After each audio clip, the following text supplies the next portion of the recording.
আসসালামু আলাইকুম রহমতুল্লাহ। প্রিয় বায়ু বোনেরা, আশা রাখি আপনারা ভালো আছেন। আলহামদুলিল্লাহ, আমিও ভালো আছি। আজকে আপনাদেরকে আমি একটা ভিডিও উপহার দিব। আশা রাখি আপনারা সম্পূর্ণ ভিডিওটা দেখবেন। ঠেলা দিয়ে কেউ উপরে ঠেলে দিবেন না। দেখলে জীবনে অনেক বিপদ থেকে বেঁচে যাবেন। আগে স্লোগান ছিল গাছ লাগান, পরিবেশ বাঁচান, আর এখন স্লোগান হচ্ছে গাছ লাগান, নিজে বাঁচুন।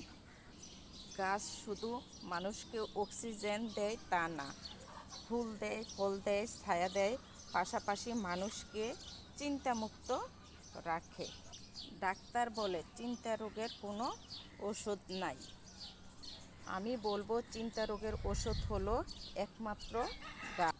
গাছ লাগান, পরিচর্যা করুন, দেখবেন আস্তে আস্তে আপনার সব চিন্তা দূর হয়ে যাবে। যারা শহরে বাস করেন তারা অন্তত ঘরের পাশে বারান্দায় দুটা গাছ লাগান টবে। গাছগুলো পরিচর্যা করুন, গাছের কাছে যান, গাছের সাথে কথা বলুন, দেখবেন আপনার টেনশন আস্তে আস্তে কমে যাবে। যখন আপনি গাছকে বন্ধু করে নিতে পারবেন, তখন দেখবেন আপনার টেনশন একদম শেষ হয়ে। এটা আমার নিজের জীবন দিয়ে প্রমাণিত। আমি একসময় খুব টেনশনে, মানসিকভাবে অসুস্থ হয়ে পড়েছিলাম। তখন আমি আমার এক খালামণির পরামর্শে গাছ লাগাতে শুরু করি এবং ছাদ বাগান করতে শুরু করি।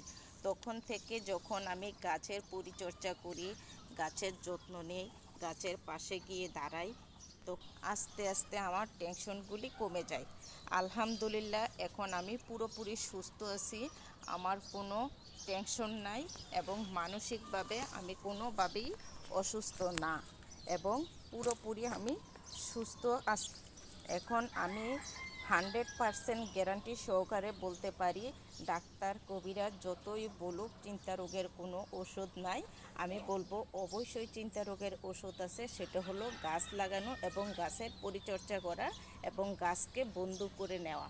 তাহলে আপনার মনের সকল দুঃখগুলি আপনি গাছের কাছে প্রকাশ করতে পারবেন, এবং গাছ যদিও কথা বলতে না পারে, তারপরও গাছ আপনাকে আপন করে নেবে।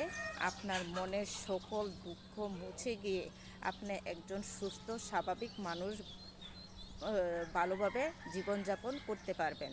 আর আমার এই ভিডিওটা যদি আপনাদের ভালো লেগে থাকে, তাহলে একটা লাইক, কমেন্ট এবং শেয়ার করে দিবেন।